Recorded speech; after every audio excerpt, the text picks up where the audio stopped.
Hello, I'm David Chaston with 90 at 9, brought to you by interest.co.nz. This week, get everything you need to know in 90 seconds at 9 o'clock, with news that oil prices slipped further and below $28 a barrel overnight, but has since steadied above $29 a barrel.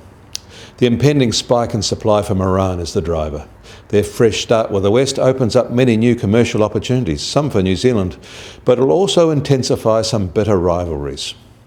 In Europe, France has declared a state of economic and social emergency to tackle anemic jobs growth and high unemployment. At stake is national pride, among other things. France has a jobless rate of 10.6%, which is embarrassingly high compared with Germany at 4.2%. The latest plan is to encourage small firms with cash incentives to hire the young and the long-term unemployed. But few think the $3.4 billion plan will move the dial at all. Most expect the funds to be wasted. Chinese stocks steadied a little yesterday as the national team did its bit and restrictions on sellers were extended, but two other major Asian indexes headed towards bear market territory. Hong Kong lost 1.5%, where Chinese restrictions don't apply. Australia was down 0.7%, while the Japanese market lost 1.1%. Both these have lost roughly 19% from their recent highs, and at a 20% loss, they're officially in a bear market. Nothing like these declines have yet been seen on the New Zealand Stock Exchange.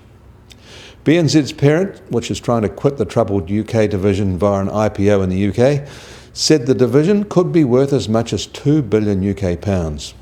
Given it's written off much of its investment, a handy profit may yet be booked if the markets share that valuation view. And staying in Australia, it is becoming clearer that the major banks there are actually paying more for their wholesale funding at a time when interest rates are supposed to be declining. Risk premiums seem to be rising faster than falling base rates. Fairfax is reporting that the CBA sold debt at 115 basis points over swap, which is vastly higher than the 80 basis points the NAB and ANZ paid just 7 months ago.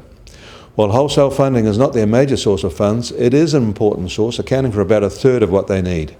And the signals they get from wholesale markets set the retail tone. In New Zealand, we see the rise in CDS spreads, which are at their highest level in a year and a half. Depositors should be seeing benefits, and there are definite suggestions term deposit rate reductions have ended. Borrowers may be at risk, however. Certainly, even if we get more OCR cuts, it seems unlikely they will flow through to borrowers while the risk premiums are so high. The RBNZ will be very aware of these market forces, and this may be a factor if they decide to forego further easing. Why cut policy rates if there's no flow-through? It is a public holiday in the US today, so the benchmark US Treasury 10-year yield is unchanged at 2.04%. In the absence of Wall Street, the gold price is marking time in London. The Kiwi dollar is also just marking time. It starts at 64.4 US cents today, 93.8 Aussie cents and 59.2 euro cents. The TWI is pretty much unchanged at 70.2. I'm David Chaston. That was 90 at 9, brought to you by interest.co.nz.